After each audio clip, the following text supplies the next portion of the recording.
কাকি আপনাদের অবস্থা কি? নদীকার বাড়িঘর কি সব ভেঙে নিয়ে গেছে? এখন কি চাচ্ছেন আপনি সরকারের কাছে? যে ওখানে একটা পার বেড়ি বানালে ভালো হতো, তাই তো?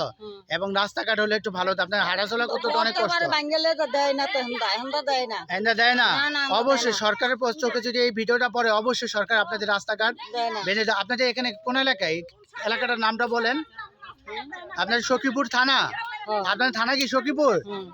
এলাকার নাম কি? এটা মাঝিকান্দি। এই মাঝিকান্দি খালাম্মার বাড়ি মাঝিকান্দি, তাদের বাড়িঘর ভেঙে দিয়েছে। এই আপনারা আশেপাশে যারা আছেন, তারা আপনাদের সত্যি কি রাস্তাঘাট দরকার? সবকিছু দরকার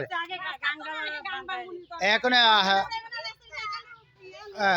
এই যে একাডু রাস্তায় এই যে লোক এই যে দাঁড়িয়ে আছেন, ঠিক আছে, দেয় না। রাস্তাঘাট দরকার আমাদের, এটাই সবচেয়ে গুরুত্বপূর্ণ। কি দরকার? একদম গুরুত্বপূর্ণ দরকার। বাড়িঘর ভাঙ্গা নিয়ে গেছে, অনেক অবস্থা ভয়াবহ, ঠিক আছে। এখন যারা নদী ভাঙন মানুষ আছে, তারা সরকারের কাছে একটা রাস্তা যাচ্ছে মাঝিকান্দি, এবং তাদের নদী ভেঙে নিয়ে যাচ্ছে, তাদের বাড়িঘরের অবস্থা অনেক কঠিন হয়ে যাচ্ছে, তাদের অনেক ফসলের জমি নিয়ে যাচ্ছে। তারা চাচ্ছে যে নদীর পাড়ে একটা বেড়ি বান হোক, তাদের সবচেয়ে ভালো হবে, নাকি কাকি? এই আপনারা সকলে বলেন দরকার।